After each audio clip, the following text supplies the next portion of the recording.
Hello, I'm Richard Lund. I'm coming to you from Los Angeles, and today I want to talk to you about what I heard this afternoon.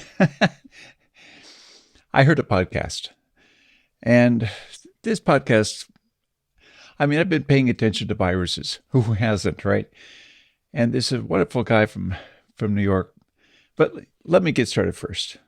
I'm on a journey to live a healthy 100 years, and I'd like to invite you to go along with me.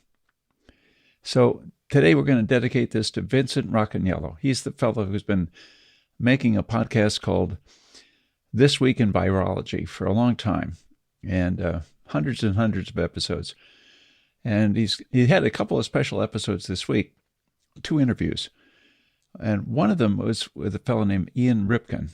And I just want you to get a couple of the things that, just blew me away. That's the best I can come up with. So let's get started. We have Ian Lipkin. I hope I get the name right. Has a COVID-19 disease, and he's toward the end of his term with it. It looks like he's going to get better. He's also a professor and an MD. And teaches, and we'll get to that in a minute. But one of the things he was relating today was talking about a study been done in 2003. And he said that people who had used the face mask in a consistent way had a 70% reduction in community transmission. That's what we're talking about. And I think, like a month ago, I'm not sure I knew what community transmission was. And now we know that that's the highest level where everybody's getting sick from everybody and nobody knows who started it. It's like playing tag and nobody's it, but everybody gets touched and everybody. Well, anyway, I don't know where that came from. Let's go back to our story. This Week in Virology is a show, and it came out the 28th of March, 2020. That's today. So it was recorded today. It was edited today. It was put out today. And I listened to it today, and I just had to make this. I just had to talk about it because of what was said. So the conversation was with this Ian Lipkin, and again, Vincent hosts this. He produces it, and he also teaches. And he has a course where he shows his lecture, plus his lecture slides online. So I've been learning from him on that. And anyway, 2 big things today. So the one he was interviewing was Ian Lipkin. He knows infectious disease well because he works at the Mailman School of Public Health at Columbia University. He's a John Snow professor and director of the Center of Infection and Immunity. All that to say that he's a smart guy who knows a lot of stuff, and he knows about this subject. And he's been sick with this disease that's been caused by the SARS-CoV-2 virus for about 9 days. And this interview, again, was recorded today. So this is hot stuff. This is not old news. The 2 parts that caught my ear. Please, I would encourage you to listen to the podcast. And I'll put a link in the show notes so you get a chance to see it easily. It's just amazing what I heard. About 20 minutes to 30 seconds into the recording, Lipkin talks about how transmissible the virus is. It's highly transmissible. So this is a summary because he was talking conversationally, and I think I'll just try to structure it together a little bit for him. What he said was, what makes the difference in managing this pandemic is isolation and testing. Isolation and testing. And he said that this virus is more infectious than flu. And he was talking to a friend, he was going back and forth, and the friend said, it's not smallpox, it's not measles, meaning those are really, really highly infectious diseases. But Lipkin responded that he is not sure that that's not true. He thinks that this is the most transmissible virus he's ever seen. And it's almost impossible to eradicate it. He was referring to a mouse virus, MHV, which I think is probably mouse hepatitis virus or something like that. And it's apparently something, if you get into a colony, it's with everybody. So in China, where he where Lipkin went in January to get firsthand information about this thing that was coming, they told him that strict isolation brought the infectious rate to an R naught of about 1.3 to 1.4. Now, just to review, R naught is this new term that we all are learning. Has to do with how many people does one person infect. Naught meaning the British word for zero. And so if you have one person and there's an R naught of 2, then that person will infect 2 more people. If you have an R naught of 1.3, that means it's much slower. So it doesn't mean it's really slow, but it just means it doesn't go as fast. And what really made the difference, Lipkin said, was that when they looked within families, that they began separating the person who was already infected from those who might be infected. And doing that brought the R naught to under 1. That means it slows and it stops. You can control it. And that is what turned the tide in China, and that's what allowed them to get moving forward. And the second thing was his comment about masks. About a month before the interview, he had a meeting with 2 people who really know masks. It's a fellow named Arnold Amanto and Allison E Aiello. I hope she forgives me for butchering. Allison E Aiello. And I'll put a publication that they have written in the notes so you can see what they do, if you want to see it. But he was referring to a WHO investigation, a WHO investigation in Beijing in 2003 that I think is really, really important. And he said that face masks in that study, face masks, whether they're surgical or N95, had a dramatic impact on community transmission. And it met the one bar that he found compelling, a dose response. Dose response means if you increase the amount of use, the response goes up. If you decrease it, the response goes down. And he said that people who used face masks in a consistent way had a 70% reduction in community transmission. And if they used them intermittently, it was a 60% reduction. I mean, that's a lot. And he said that because, and this is why he didn't talk about it. He said that at the time that they were having that conversation a month ago, there was no access for masks. You couldn't get them. People who needed them were the ones in the hospitals. And he didn't want to publish this anywhere because he knew those people really, really needed the masks. So he didn't proceed. I mean, that's a pretty important thing. When you think about it, he knew what we had to have. We had to have them for the people in the hospitals. We had to have them. If somebody is trying to put a tube into a sick person, that person is going to be coughing and sputtering and choking and getting stuff all over them. The person serving that sick patient needs to have protection, of course. We understand that. And that's what the CDC more or less said to us when they said, China people are wearing masks, but we don't need them here in the United States, I guess. I mean, and I understand. They were trying to protect the limited supply we had, but that wasn't the right, it was the right thing at the time, but life is changing. Life is moving on. Let's go back to our story. So he talked about 2 modelers. Now, modelers are people that try to figure out, they're like a prophet. They're trying to figure out what's going to happen in the future. Only they're trying to work from actual information, not just what, God delivered from on high.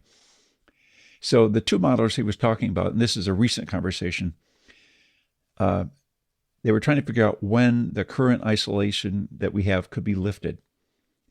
And in the course of the conversation, one of them said to Dr. Lipkin, he said, all we need to do is put everybody into face masks and everybody can go back to work tomorrow. Everybody can go back to work tomorrow. I mean, the president signed and the Congress passed a $6.2 trillion bill. A $6.2 trillion bill.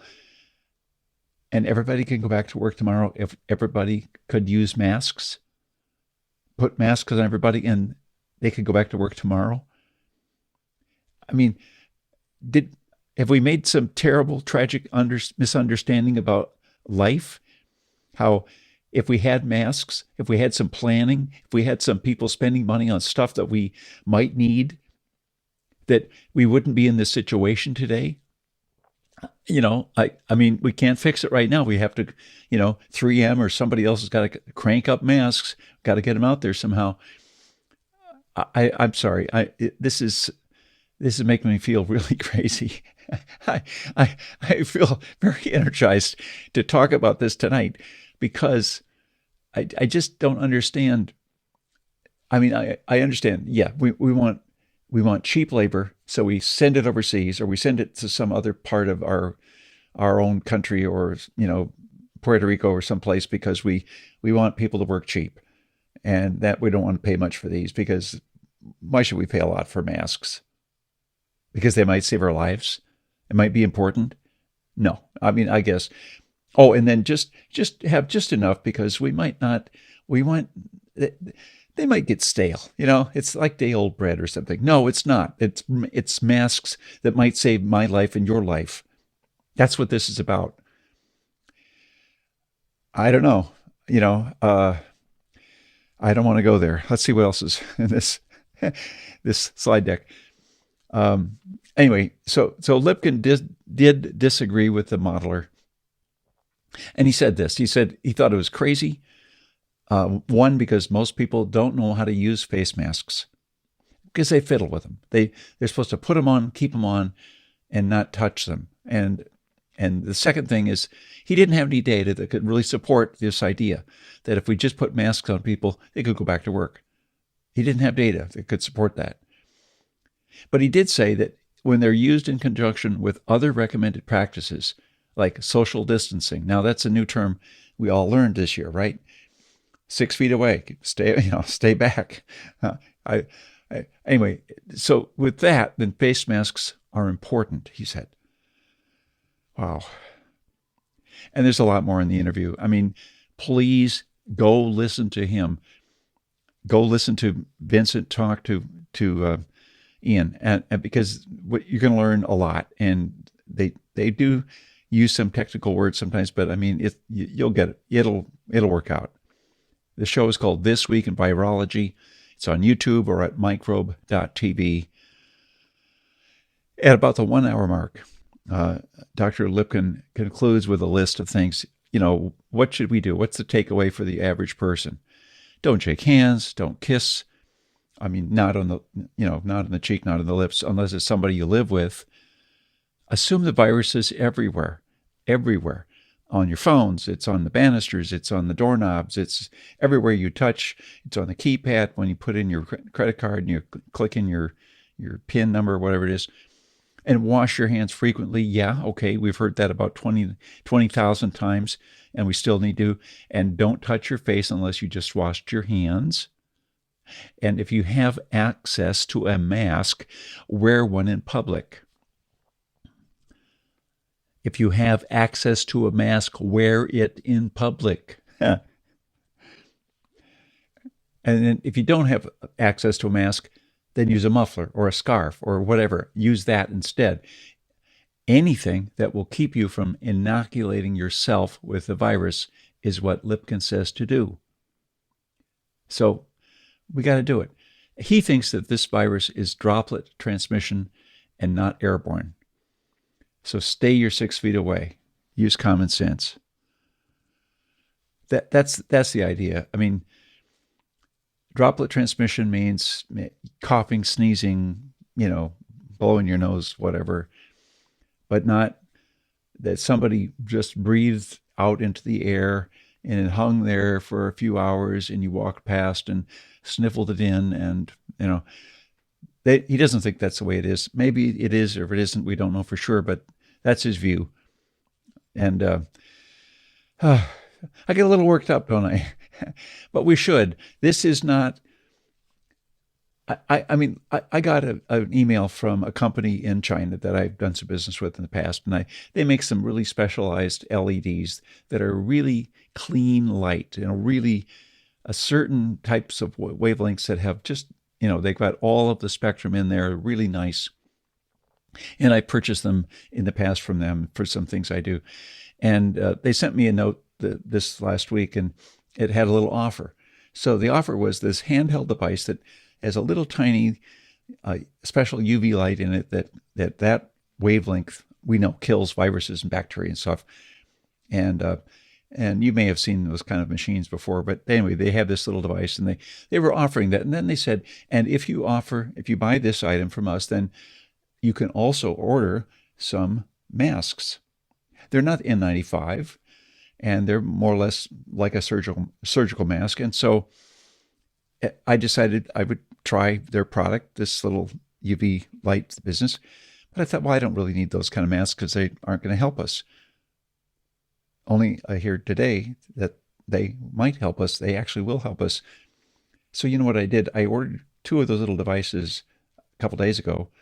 And today I went back and found the email again, and I ordered another device because they have to order a device in order to be able to order the masks. And then I ordered some masks for my family.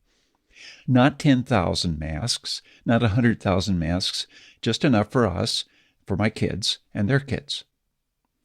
Because we don't want to go, this isn't World War II where in order to buy some gasoline for your car, you have to have a ration book with a coupon. Or if you want to buy some sugar because it's your birthday and you want to make a cake, and you have to have a coupon and the money to pay for it, or some butter or whatever it is. We aren't there. I hope we don't have to get there. I think we can figure this out, can't we? Can't we say, if we're going to try to find some masks for us to wear, or something for us to wear, or even sewing some things for us to wear, that we can have them, reuse them, clean them, whatever we need to do, so we don't have this thing spreading around, and the people that need the really best, the best and the perfect masks can have them, and the rest of us will do with a little less, but we'll have something. Anyway, I guess you watch an old guy get worked up. Is that entertaining? I don't think it's supposed to be entertaining, but that's what I feel. So, I just hope that that we all can work together. There'll be time to figure out the guilty and the bad people and whoever the mistakes that were made. Yes, there were mistakes. Yes, of course. But should we focus on that today, trying to crucify everybody? No, it's not the right answer. We do need to solve some problems. So let's work on the things we know what to work on. Let's figure out how we can get something for us. We need the tests. We need the isolation. And I'm seeing, for the first time in my life, the FDA finally, quote, finally moving mountains, so that we don't have them saying, oh, no, you can't buy that test because that was made in some other country and they might not be as good as ours. And there are big pharma companies that make these tests, or these big, medical technology companies that are here. They might be the only ones we can get, and it takes another couple of years. Come back to us in a couple of years when you've done 16,000 more tests with those. That doesn't happen now. Finally, we're getting some action. I mean, this is a positive. This is something where we get to try stuff. Whether these various drugs that have been talked about in the news are working or not working, we at least get to try them. People get to try stuff, and that's important. So I just have to say, thanks for listening. I can hear the helicopter. So something is happening in Los Angeles, and it's nighttime, and we have helicopters. I'm glad the police have helicopters. So I want to wish you peace, and may you live a healthy 100 years. Good night.